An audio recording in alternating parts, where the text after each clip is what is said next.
우리가 성지순례를 하게 되면 고린도라는 지역을 성지순례를 할 때가 있습니다.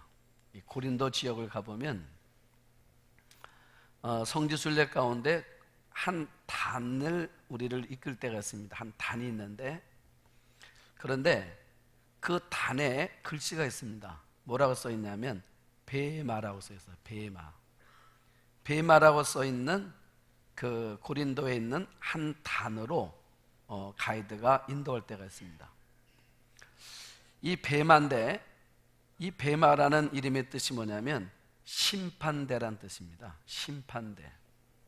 자, 심판대란 뜻인데, 자, 그러니까 고린도 시대에 그 단은 그 시대 사람들의 시시비비를 가른다든지 옳고 그름에 대해서 어떤 문제가 생겼을 때 재판하는 자리입니다.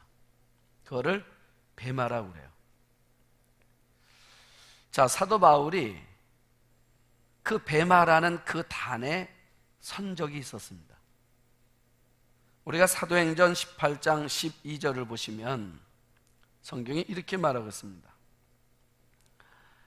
갈리오가 아가야 총독되었을 때에 유대인이 일제 일어나 바울을 대적하여 법정으로 데리고 가서 그랬어요. 이 자리가 바로 베마입니다. 자, 그런데 사도 바울이 그 베마라는 법정에 서서 신문을 당하면서 아주 중요한 진리 하나를 바울이 깨닫게 됩니다. 자, 그게 뭐냐면 내가 지금 이 베마 앞에 서 있는 것처럼 언젠가는 내가 하나님의 베마 앞에 설 수밖에 없다는 것을 바울이 깨달은 거예요. 언젠가는 내가 하나님의 베마 앞에 내가 설 수밖에 없다는 것을 깨달았단 말입니다. 그래서 바울이 로마서 14장 10절에 뭐라고 기록하고 있냐면 이렇게 말하고 있습니다. 내가 어찌하여 내 형제를 비판하느냐? 어찌하여 내 형제를 업신여기느냐? 우리가 다 하나님의 심판대 앞에 설 거다 그랬어요.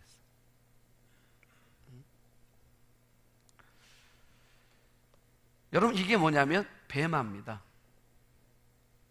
또 고린도후서 5장 10절도 보면 바울이 이런 말합니다. 이는 우리가 다 반드시 그리스도의 심판대 앞에 나타나게 되어 각각 선악간에 그 몸으로 행한 것을 따라 받으려 합니다. 자, 그러니까 바울이 사도행전에서 또 로마서에서 또 고린도후서에서 바울이 계속해서 하는 말이 뭐냐면 우리 모두가 다 하나님의 심판대 앞에 서게 될 거라는 거예요.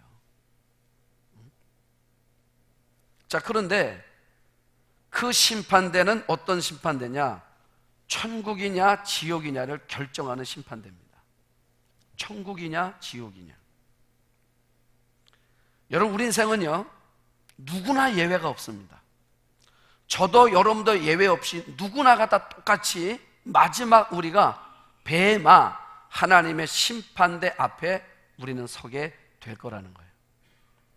그리고 거기서 천국이냐 지옥이냐 하나님의 판결을 우리가 받게 되어 있다는 것입니다. 그런데 문제는 뭐냐면 여러분, 우리 인생에 누구나가 다 하나님의 심판대 앞에 서게 되는데 사탄은 자꾸 우리 마음속에 그거를 잊어버리게 한다는 거예요. 문제는 사탄은 자꾸 우리 마음속에 그 마음을 잊어버리게 합니다. 그걸 느끼지 못하게 하는 거예요. 여러분, 그 중에 하나가 뭐냐면 여러 가지가 있는데 사탄이 우리 마음속에 그거를 자꾸 인지하지 못하도록 만드는데 그 중에 하나가 뭐냐면 감정이라는 겁니다. 감정. 그런 감정이라는 건데, 감정이라는 거는 자꾸 우리를 속이더라는 거예요. 감정이 우리를 속입니다. 왜냐하면 사람이 자기 어떤 감정에 빠지면 그게 사실인 줄 알아요. 그래서 그것이 우리 감정이 우리 마음속에 확 자리를 잡으면 마치 뭐와 같은 먹물과 같습니다. 여러분, 먹물이 우리 마음속에 먹물이 어떤 오선지에다가 확 뿌려져 버려 놓으면, 그러면 그 외에는 다른 게 보이지가 않는 겁니다. 그렇죠? 그래서 유시화라는 시인이 세계 유명한 지혜를 모아가지고 잠언 비슷한 시집을 냈는데 제목이 참 좋았어요. 제목이 뭐냐면 이겁니다. 지금 알고 있는 것을 그때도 알았더라면, 이런 제목이에요. 여러분, 우리가 지금 알고 있는 거, 내가 지금 알고 있는 걸 그때 그 시절에, 그때 내가 지금 알고 있던 거를 그때 내가 알았더라면, 그 다음 말이 뭔지 아십니까? 이런 일은 없었을 텐데, 이렇게 나와요. 이게 제목이에요.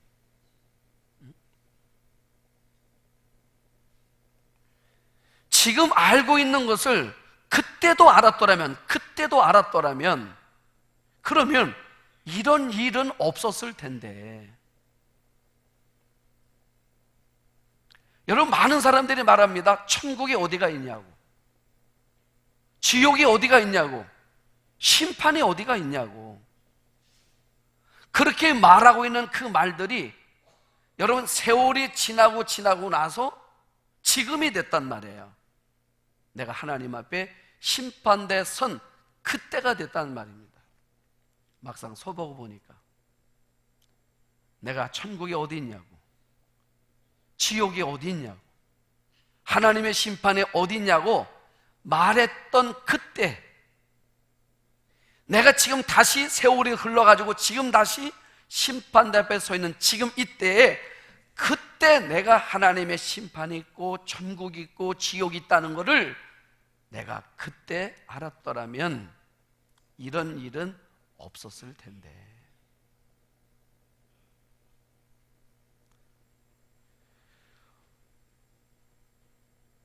여러분, 신학 서적 가운데 가장 많이 나온 분야가 종말론입니다. 종말론에 대한 부분이 가장 많이 나와 있는데, 오스카 쿨만이라는 유명한 신학자가 있는데, 이 사람은 종말론 조직 신학 가운데서 종말론에 대한 부분들을 많이 책을 집필을 했습니다. 그런데 오스카 쿨만이 종말론이 뭐냐 그랬더니 이분이 아주 간단하게 정의를 내렸습니다. 뭐냐면 이미와 아직 사이에서 일어나는 긴장감이다, 이렇게 써놨어요. 이미, 그리고 아직. 그러니까 이미 이루어진 일과 아직 일어나지 않은 일, 요 사이에 일어나는 긴장감, 이게 종말론이라 말했어요. 그러니까 이미 성취된 것과 이루어지지 않은 사이의 긴장감이다. 여러분, 신앙은요, 또 바꿔 말하면 또 다른 긴장이라는 거예요.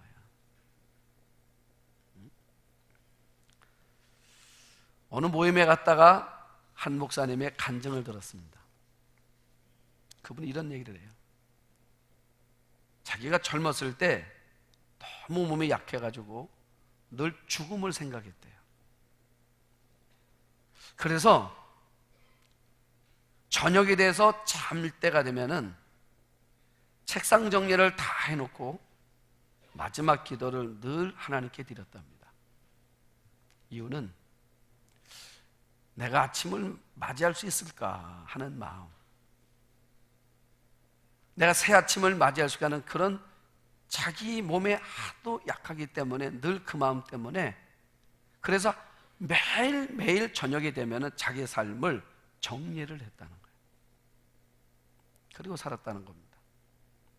그런데 그분 말씀이 뭐냐면, 내가 젊어서부터 몸이 약해서 내가 꼭 일찍 세상 떠날 것 같아서 늘 삶을 정리하며 살아왔는데 오늘 보니까 내가 은퇴를 했어, 그러시더라고요.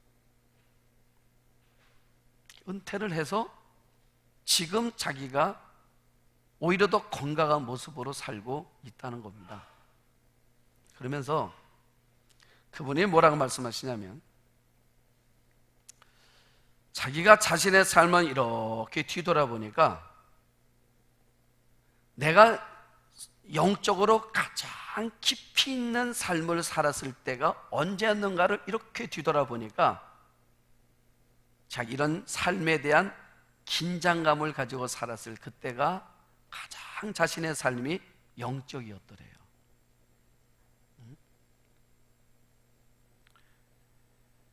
여러분, 왜냐하면 영성이란 다른 게 아닙니다. 영적으로 긴장하고 있다는 거예요. 여러분, 긴장이 무슨 말입니까? 깨어 있다는 거예요. 여러분, 깨어 있다는 게 뭡니까?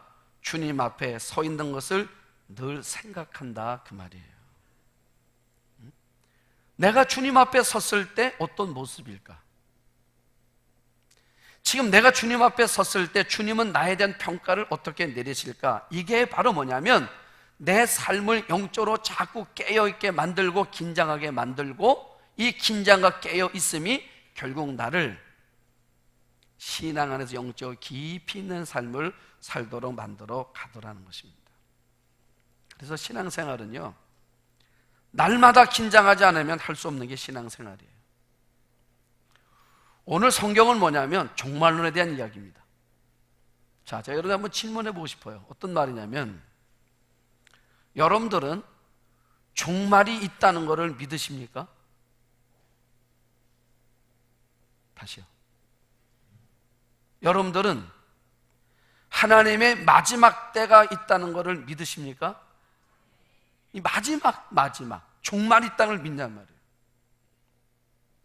왜냐하면 오늘 말씀은 뭐냐면 예수님이 지금 마지막 때가 있다는 겁니다. 예수님 말씀은 뭐냐면 종말이 있다는 거예요.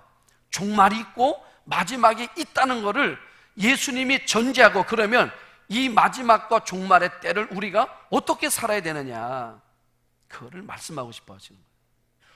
자, 오늘 성경 29절서부터 31절을 보시면,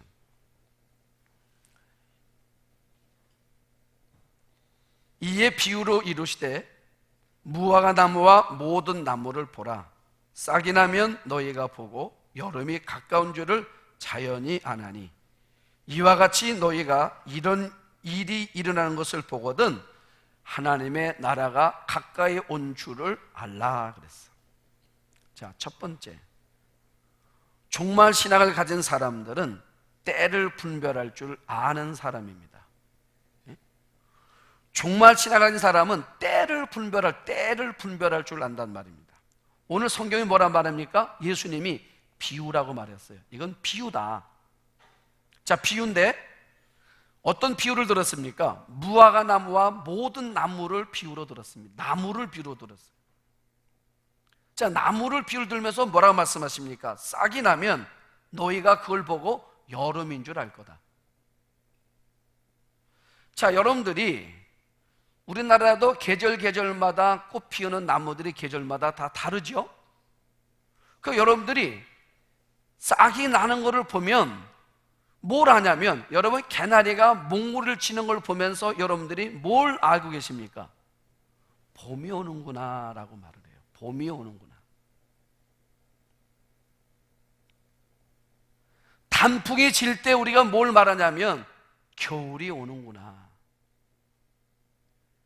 예수님이 비유로 말씀하시는 겁니다. 너희가 나무를 보면서 그 나무가 싹이 나고 나무가 잎이 피고 꽃 피우는 걸 보면서 너희들이 계절을 알듯이 하나님의 나라도 이와 같다는 겁니다. 하나님의 때가 가까울 때 그걸 분별할 줄 알아야 되는데, 하나님의 때가 되면 뭐라 말하냐면 천재지변이 일어나고 전쟁이 일어나고 기근이 일어나고 사탄의 역사가 왕성하고 이단이 판을 치는 이 세상의 징조를 보거든 이 세상의 마지막 때가 된 줄을 너희가 알라 그랬어. 그러니까 하나님의 때가 마지막 때가 되면 언제냐면 천재지변이 일어날 거라는 거예요. 곳곳에서 전쟁이 일어날 거라는 것입니다. 기근이 일어날 거라는 겁니다. 사탄의 역사가 왕성할 거라는 것입니다. 이단이 판을 치는 세상의 징조가 보일 거란 겁니다. 이때가 언제라고요? 하나님의 때가 도래될 시기가 왔다는 것입니다. 이거를 분별하는 게 중요하다는 거예요. 여러분, 우리가 지금 내가 만난 이 때의 징조를 보면서 이 때가 어느 때인가를 분별하는 것이 왜 중요하냐? 왜냐하면 때를 알면 이때에 우리가 이때에 무엇을 해야 되는지를 알기 때문에 그렇다는 거예요. 그래서 고린도후서 6장 1절 2절을 보시면, 고린도후서 6장 1절 2절에 성경은 이렇게 말합니다. 우리가 하나님과 함께 일하는 자로서 너희를 권하노니 하나님의 은혜를 헛되이 받지 말라. 2절, 이루시되 내가 은혜 베풀 때에 너에게 듣고 구원의 날에 너를 도왔다 하셨으니, 그 다음 잘 보세요. 보라 그랬어요. 보래요. 뭘 보라는 겁니까? 지금 일어난 징조들, 이런 징조들이 일어났느냐? 그러면 잘 보라는 거예요. 보라, 지금은 은혜 받을 만한 때요. 다시 보라 그랬어요. 지금은 구원의 날이로다. 우리 한번 아멘. 자, 지금 여러분과 제가 살고 있는 이 시대가 어떤 때라고요? 은혜 받을 만한 때라는 거예요. 지금 여러분과 살고 있는 때가 어느 때냐면 구원의 때라는 것입니다. 그러면 지금은 각각에서 천재지변이 일어나고 전쟁의 소리가 울려 퍼지고 사탄이 왕성하게 활동하고 이단들이 판을 치는 이런 시대가 되면, 이때는 지금 이때는 어느 때냐면 은혜 받을 만한 때라는 거예요. 그러면 여러분, 우리가 은혜를 받기 위해서 은혜를 받아야 되는데, 은혜를 받기 위해서 무엇을 해야 우리가 은혜를 받을 수 있고 무엇을 해야 우리가 구원을 얻을 수가 있겠는가? 세 가지입니다. 하나는 기도 생활이에요. 두 번째로는 예배 생활입니다. 세 번째로는 말씀 생활이에요. 아멘. 우리가 하나님의 지금은 은혜를 받아야 되는데, 내가 하나님의 은혜를 받는 방법은 세 가지라는 겁니다. 기도 생활, 예배 생활, 말씀 생활이에요. 아멘. 이 세 가지라는 거예요. 이걸 통해서, 기도를 통해서 은혜를 받고, 말씀을 통해서 은혜를 받고, 예배를 통해서 은혜를 받고, 지금은 이 은혜를 받을 때라 그 말입니다. 그리고 로마서 13장 11절 14절 보면 바울이 또 이렇게 말합니다. 또한 너희가 이 시기를 알거니와, 계속해서 성경을 뭐냐면 종말론에서 얘기를 하는 거예요. 또한 너희가 이 시기를 알거니와 자다가 깰 때가 벌써 되었으니 이는 이제 우리의 구원이 처음 믿을 때보다 더 가까웠다는 겁니다. 12절에 밤이 깊고 낮이 가까웠으니 그러므로 우리가 어둠의 일을 벗고 빛의 갑옷을 입자. 13절, 낮에와 같이 단정히 행하고 방탕하거나 술 취하지 말며 음란하거나 호색하지 말며 다투거나 시기하지 말고 그랬어요. 오직 주 예수 그리스도로 옷 입어라 그 말입니다. 여러분, 하나님께서 로마서를 통해서 우리에게 분명하고도 확신 있게 말씀하는 게 뭐냐면 세 가지입니다. 하나는 뭐냐면 지금은 자다가 깰 때라는 거예요. 두 번째로 구원이 처음 믿을 때보다 더 가까워졌다는 겁니다. 그리고 세 번째로 밤이 깊고 낮이 가까이 있다는 것입니다. 그러니까 이럴 때 우리는 뭘 해야 되느냐? 어둠의 일을 벗고 빛의 갑옷을 입자. 그리고 낮에와 같이 단정히 행하고 방탕하거나 술 취하지 말며 음란하거나 호색하지 말며 다투거나 시기하지 말자. 우리 한번 아멘. 왜요? 이러면 지금은 은혜를 받아야 되고 지금은 구원의 기쁨을 누려야 되는데, 이 은혜와 기쁨이 우리 안에 어둠의 일을 하고 우리가 방탕하고 술 취하고 음란하고 호색하고 다투고 시기하면, 그러면 이 은혜를 우리가 받을 수가 없다고 말이에요.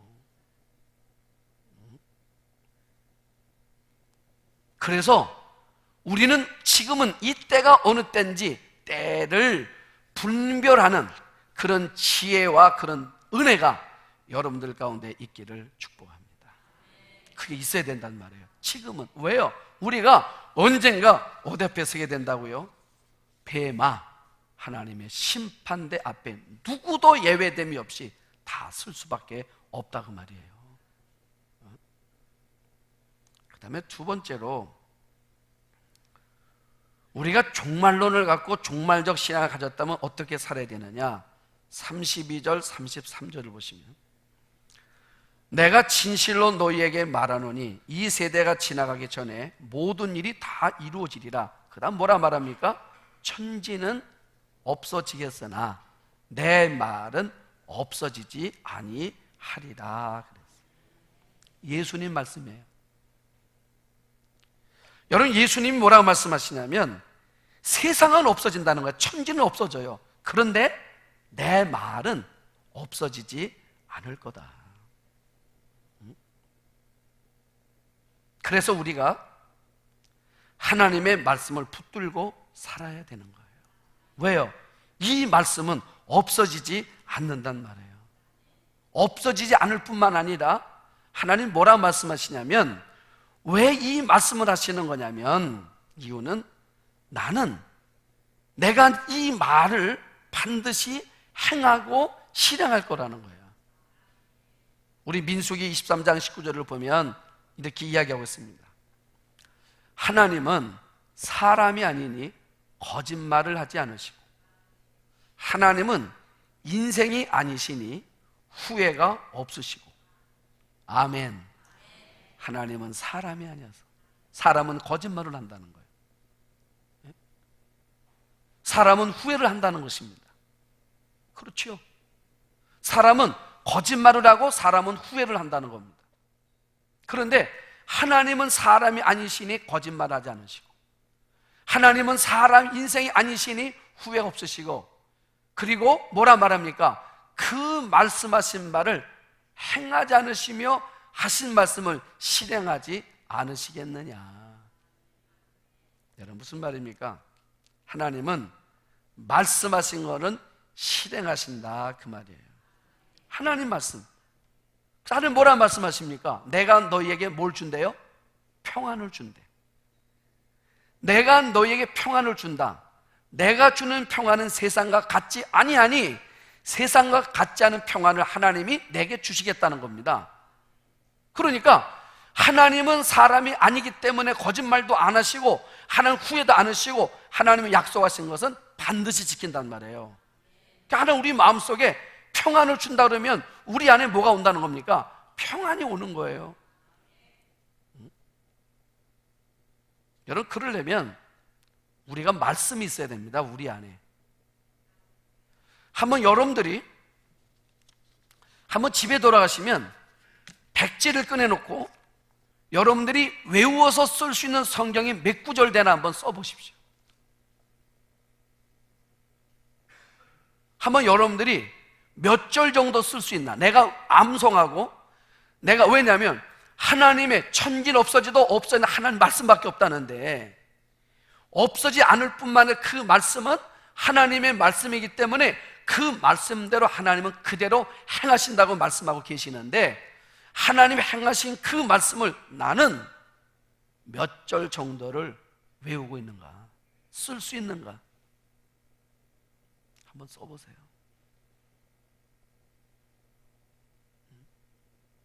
어느 정도를 내가 쓸 수 있는가?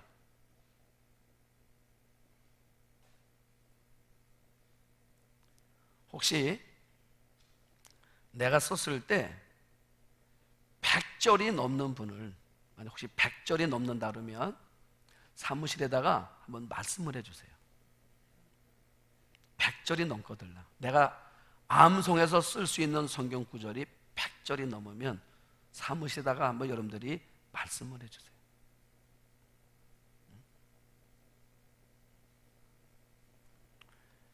여러분, 제가 목사로 살면서 어떤 마음이 들었냐면, 내 마음과 내 정신만 가지고는 목사로 살 수가 없다는 것을 늘 알았습니다. 제가 지난해 신학생들 영성 집회에 제가 강사로 다녀왔어요. 그때 제가 신학생들에게 이런 설교를 했습니다. 여러분들은 지금 공부를 하고 있기 때문에 잘 모릅니다. 잘 모를 거예요. 그런데 여러분들이 앞으로 졸업을 하고 나가서 사역하게 될 교회 가면 어떤 어려움이 반드시 기다리고 있습니다. 여러분, 틀림없어요. 여러분들이 목회를 나가보면, 여러분들이 교회 현장에 나가보면 틀림없이 어떤 어려움이 여러분들을 기다리고 있습니다. 그런데 그 어려움을 내 힘과 내 능력과 내 지혜와 내 경험과 내 머리로 감당하려고 그러면 그 어려움을 하나도 극복할 수 없습니다. 목회는 그런 겁니다. 여러분, 목사가 목사로 살아남을 수 있는 유일한 방법은 뭐냐면, 하나님의 말씀을 붙들고 있을 때 일어설 수 있더라는 거지요. 목사만 그러겠습니까? 여러분들도 마찬가지. 여러분들이 만나는 수많은 일들이 있단 말이죠. 어디 한 주간 살아오면서, 아니, 한 주간이 아니라 하루를 사는 삶의 내용을 봐도 어느 것 하나 쉽고 녹록한 일이 어디가 있습니까? 긴장하게 만들고, 때는 속상하게 만들고, 때는 답답하게 만들고, 도무지 이 일을 어떻게 풀어야 되나 하는 그런 문제들이 우리는 계속해서 만나며 산다는 거죠. 여러분, 그 문제를 만날 때마다 그 문제를 내 경험과 내 힘과 내 능력과 내 지혜로 풀려 하다 보면 우리에게 다가오는 건 뭡니까? 우리 마음속에 지침이 오고, 그래서 때론 잠도 못 이루는 거고요, 때론 가지각색의 병이 있는 거고요, 우리 삶이 힘들어서 살아갈 수가 없다는 거죠. 그래서 우리는 알아요. 말씀의 위로 없이 이 땅을 살아갈 수 없다는 것을. 말씀의 위로가 없이 이 세상을 이겨갈 수 있는 능력이 우리에게 없다는 것을. 그런데 살아가다가 하나님의 말씀이 우리 마음을 우리 마음을 터치할 때가 있어요. 그때 우리가 움츠렸던 마음을 피고 일어서는 용기가 나오게 되더라는 거예요. 그때 일어나는 거예요. 믿습니까? 그러니까 예수님이 하신 말씀은 말세가 되면, 말세가 뭡니까? 결국 우리 삶이 힘겹고 어려운 상황이 됐을 때 이 땅에 있는 모든 것들, 우리가 의지하는 것들, 내가 믿었던 것들은 다 사라진다는 거예요. 다 사라져요.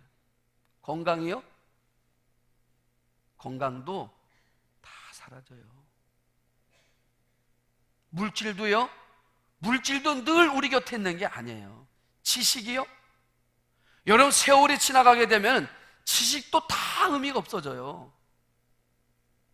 여러분, 그 말 들어보셨죠? 나이가 많아지면 평준화되는 게 많다고. 뭡니까? 인물의 평준화가 된다고 그러잖아요. 인물에 자신 없으면 걱정할 거 없어요. 세월만 지나면 돼요. 그러면 다 정말이야. 잘 봐요. 다 비슷비슷하지. 평준화가 된다니까. 인물만 평준화됩니까? 지식도 평준화가 돼요. 연세 많아지면요, 아는 것도 다 잊어버려요. 다 똑같아지는 거예요. 그래서 주님 말씀이 세상에 있는 거는 다 없어요. 천지는 다 없어지대. 남는 건 하나밖에 없다는 거예요.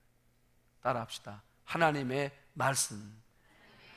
하나님의 말씀만 남는 거예요. 근데 그 말씀이 우리를 살리더란 말입니다. 그래서 예수님 말씀하시는 겁니다.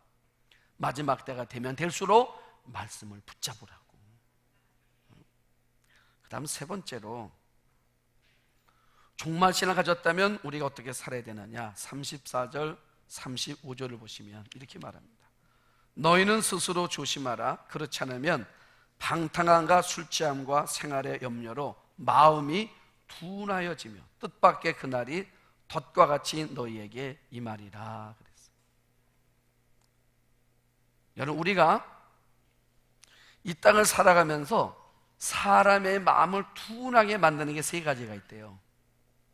자, 그게 뭡니까? 방탕이고, 그 다음에 술취함이고, 그 다음이 염려라는 거예요. 이 세 가지는 중독성이 있다는 거예요. 여러분, 방탕도요 중독성이 있어요.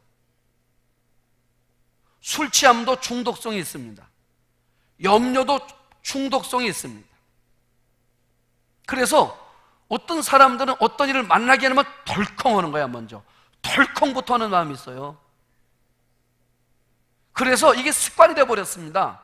중독이 돼버렸어요. 그래서 어떤 일만 터지면 자기도 모르게 덜컹 하는 거예요.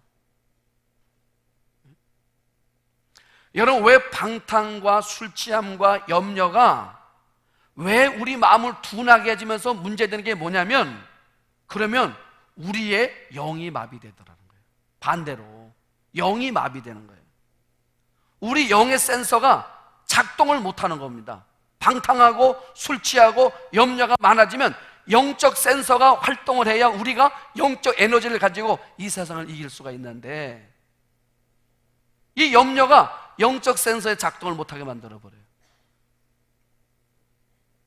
여러분, 세상에 예민해지면 영적으로 둔감해집니다. 그러나 반대로 영적으로 예민해지면 세상에 둔감해지게 되어 있습니다. 우리가 살 길은 세상에는 둔감해지고 영적으로는 예민해져야 우리가 사는 일이 일어나는 거예요. 그래서 사도 요한도 뭐라 말합니까? 사랑하는 자야 내 영혼에 잘된 같이 내 범사가 잘되고 강건하기를 내가 간구한다. 영이 잘 돼야 범사가 된다 그 말이에요. 영이 돼야 되는 거예요. 영이 먼저는 우리 삶은 영적인 게 풀려야 나머지가 풀리는 거예요. 믿습니까? 다른 거 아무리 풀려도요, 영적이 꼬이면 다 꼬이는 거예요. 근데 영적이 풀리면 다 풀립니다. 왜요? 영적인 건 우리 중에는 평안이 있어요. 영적은 다른 게 아닙니다. 성령의 열매들이 영적인 거예요. 희락이야, 기쁨이야. 여러분, 우리 마음속에 기쁨이 있는 거예요. 여러분, 세상 삶을 보십시오. 산의 진면을 차려놨습니다. 우리가 즐거운 자리를 마련했습니다. 그런데 갑자기 우리 마음속에 염려 하나가 덜컹 들어왔어요. 그러면 염려가 덜컹 들어온 그 순간서부터 우리가 아무리 맛있게 느껴서 내가 음식의 맛을 느끼려 했던 그 순간에 그 음식은 내게 아무 맛이 없어요. 그래요, 안 그래요? 아무 맛 없어요. 아무 기쁨도 없어요. 아무 즐거움도 없습니다. 왜요? 염려가 밀려오면 그런 거예요. 그런데 내 삶이 아무것도 없어요. 아무것도 없어요. 그런데 하나님 말씀이 갑자기 내 안에 확 밀고 들어왔어요. 내가 주는 평안은 세상에 주는 평안과 같지 아니하다. 너는 마음에 근심하지 말라. 하나님을 믿으니 나를 믿으라. 여러분, 이 말씀 내 안에 꽉 밀려 들어오면 내가 염려하고 걱정했던 그 부분이 바뀌어진 건 없는데 내 마음속에 찾아오는 자유와 기쁨과 평안이 일어나더라는 거예요. 그게 하나님의 말씀이에요. 그러니까 마지막 때가 됐을 때 주님 말씀 뭐냐면, 이 없어지지 않을 영원한 생명의 양식인 이 하나님의 말씀으로 내 삶을 주장하도록 하게 하라 그 말이야.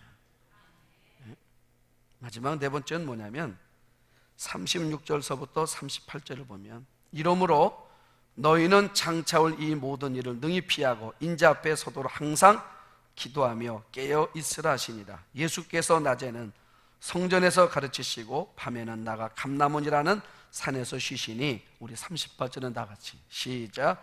모든 백성이 그 말씀을 들으려고 이른 아침에 성전에 나아가더라. 아멘. 저는 38절을 설교를 준비하고 마무리하면서 이 구절을 놓고 하나님 앞에 기도를 했습니다. 모든 백성이 그 말씀을 들으려고 이른 아침에 성전에 나아가더라. 하나님, 우리 교회에 이런 축복을 주옵소서. 네? 우리 교회, 여러분 모든 사람들이 그 말씀을 들으려고 이른 아침에 이렇게 여러분들이 교회를 찾아서 나왔듯이, 이 지역에 있는 이 민족들이 하나님 앞에 나와서 예배하는 이런 놀라운 역사가 일어나게 하옵소서. 이런 기도. 여러분, 이런 역사를 일으키는 힘이 뭐냐 그랬더니 마지막 하는 말이 항상 깨어서 기도하라는 거예요. 자, 그렇습니다. 우리가 이 안에 어떻게 살면 좋겠습니까? 때를 분별하라는 거예요. 이 시대를 어떻게 살면 좋겠습니까? 하나님의 말씀만 붙들고 살라는 겁니다. 이 시대를 어떻게 살면 좋겠습니까? 주의하며 살라는 것입니다. 이 시대를 어떻게 살면 좋겠습니까? 항상 깨어 기도하며 살아서 내가 하나님 앞에 섰을 때 부끄럽지 않는 그런 삶의 길을 걷는 우리 모두가 되시기를 주의 이름으로 축복합니다.